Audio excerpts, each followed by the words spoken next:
그래서 결론은 돈 아끼는 남자를 만나지 마. 이 말은 언제가 맞고 언제가 틀리냐면 안녕하세요 여러분, 사랑을 읽어주는 시간의 하준입니다. 오늘은요, 가슴이 살짝 쿵 내려앉는 주제일 수 있어요. 여러분, 돈 아끼는 남들은 만나지 말라. 이 말 여러분도 한 번쯤 들어보셨죠? 특히 여자 입장에서는요, 이 말이 단순한 편견이 아니라 어느 정도는 경험에서 나온 경고처럼 들릴 때가 있어요. 왜냐하면요, 연애에서 돈이라는 건 단순히 지갑의 문제가 아니라 그 사람의 우선순위가 어디에 꽂혀 있는지 보여주는 굉장히 현실적인 신호가 되기도 하거든요. 근데 여기서 중요한 게 있어요. 오늘 영상의 결론은 돈 아끼는 남자는 나쁘다, 이게 아닙니다. 딱 하나예요. 절약하는 남자와 인색한 남자는 완전히 다르다는 거. 그리고 더 위험한 건 돈을 아끼는 척 하면서 관계를 회피하는 남자입니다. 자, 오늘은 이 세 가지를 확실히 나눠볼게요. 그래야 여러분이 남자의 애매한 말에 흔들리지 않고 내 연애를 정확하게 스스로 판단할 수가 있거든요. 그럼 이야기를 시작해볼게요. 첫 번째는 절약은 미덕인데 왜 연애에서 문제가 되냐? 이 부분에 대해서 이야기를 해볼 거예요. 여러분, 돈 아끼는 게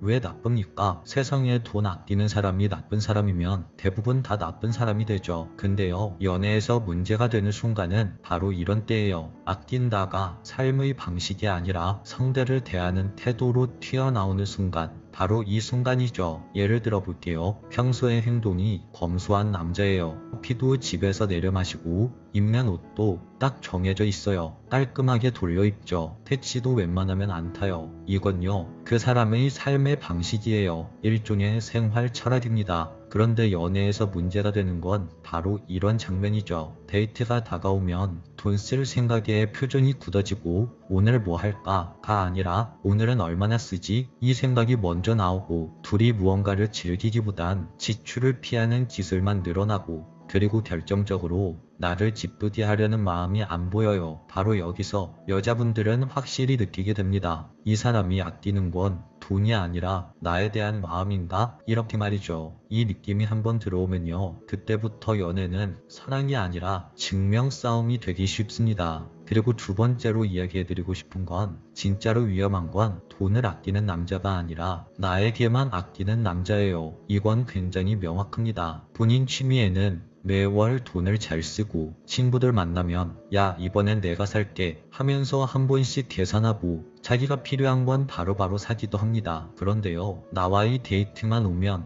갑자기 대상지가 켜지는 사람, 이 경우는요, 절약이 아니라 선택적 인색함을 보이는 남자입니다. 그리고 선택적 인색함은 대부분 관계에서도 똑같이 나타나죠. 필요할 때만 다정하고 본인이 심심할 때만 연락하고 여자의 감정은 예민하다로 처리하고 본인 불편은 이해해줘야 한다로 처리합니다. 즉, 돈이 문제가 아니라 관계 자체를 내가 유리한 방식으로만 운영하려는 습관이에요. 그래서 이 남자를 만나면 여자는 자꾸 이렇게 되죠. 내가 더 사랑해서 참고 있는 건가? 내가 너무 많은 걸 바라고 있는 건가? 내가 이 사람을 바꿀 수 있을까? 이렇게 말이죠. 여러분, 이건 그 남자를 바꾸고 안 바꾸고의 문제가 아니라 그냥 그 남자의 관계에 대한 운영 방식입니다. 자, 그럼 여기서 절약형 남자는 어떻게 구분해야 하냐? 이 부분을 이야기해 드릴게요. 여기서부터가 진짜 핵심인데요. 돈을 아끼는 남자가 무조건 나쁜 게 아니라면 우리는 좋은 남자와 나쁜 남자를 구분해야만 하잖아요. 제가 현실적으로 구분하는 포인트를 알려드릴게요. 여러분이 데이트에서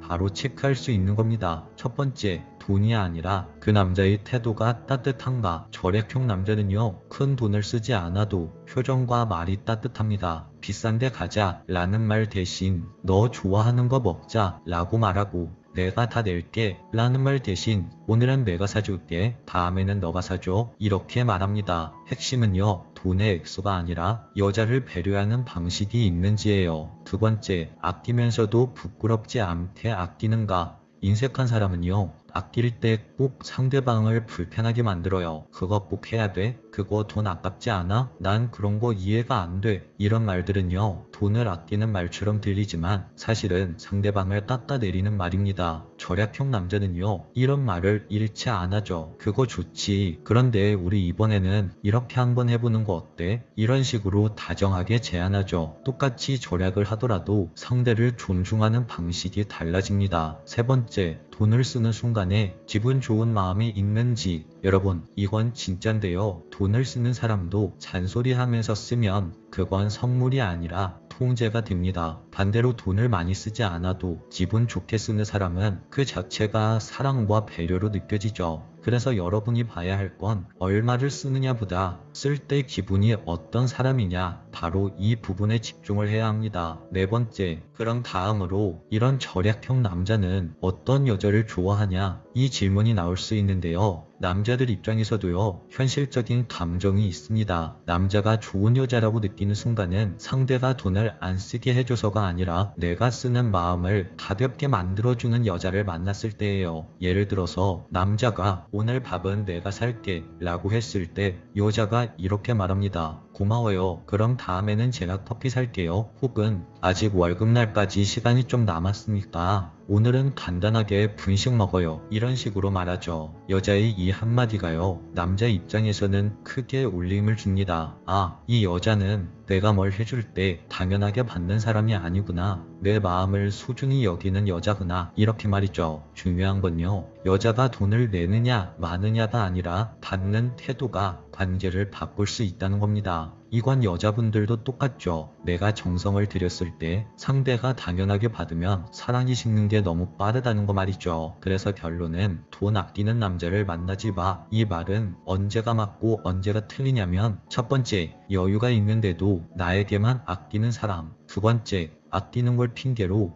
관계를 회피하는 사람. 세 번째, 돈 이야기만 나오면 예민하게 날이 서 있는 사람. 네 번째, 사랑을 지출 최소화로만 운영하는 사람. 딱 이 경우가 만나면 안 되는 남자들의 특징입니다. 이건요, 연애의 문제가 아니라 관계의 태도 자체가 불량한 경우죠. 반대로 이 말이 틀린 경우, 여자분들이 충분히 만나도 되는 남자는 절약이 생활 철학이지만 여자 자체를 존중해주고 여자와의 시간을 소중히 여기고 작은 배려를 꾸준히 해주는 남자. 이런 남자는요, 돈이 아니라 삶을 지키는 방식이 건강한 사람일 수 있습니다. 마지막으로 여러분들이 꼭 해보셔야 하는 대화가 있는데요. 연애는요, 눈치 게임으로 끝까지 가면 항상 누군가가 다칩니다. 특히 돈 문제는요, 말하면 깨질까봐 라는 생각에 참는 순간부터 균열이 시작되죠. 그래서 이렇게 대화를 해보셔야만 해요. 상대방과 싸우자는 게 아니라 관계를 정리하자는 대화입니다. 예를 들어서 저는요, 돈을 많이 쓰는 게 중요한 사람은 아니에요. 그런데 가끔은 나를 위한 마음이 느껴졌으면 좋겠어요. 우리 데이트 방식 서로 편하게 맞춰갈 수 있을까요? 당신이 이런 말을 했을 때, 맞아요, 저도 그렇게 생각해요. 우리 조율해볼까요? 이렇게 말하거나, 많이 불편했나봐요. 제가 몰랐어요. 미안해요. 이런 반응이 나오면 그건 조율 가능한 관계라고 할 수 있어요. 그런데 그럼 나 말고 돈 많은 남자 만나지 그랬어. 나는 원래 이런데 너 왜 이렇게 사람 만날 때 따져? 이런 식으로 나오면요, 여러분, 그건 돈 문제가 아니라 대화가 안 되는 관계라고 볼 수 있어요. 여러분, 돈을 아끼는 남자를 무조건 피하라는 말, 그 말이 여러분을 지켜주는 경우도 있죠. 하지만 동시에 그 말 하나 때문에 좋은 사람까지 놓치게 만들 수도 있습니다. 그러니까 오늘의 기준은 이거예요. 이 사람이 아끼는 건 돈인가 아니면 나에 대한 마음인가, 바로 이거죠. 여러분은요, 사랑을 값어치로 증명받을 필요는 없지만 사랑을 태도로 확인할 권리는 있습니다. 오늘 이야기는 여기까지 할게요. 오늘 이야기가 당신 마음에 여운을 남겼다면 구독과 좋아요, 댓글과 알림 설정 부탁드려요. 지금까지 사랑을 읽어주는 시간의 하준이었습니다.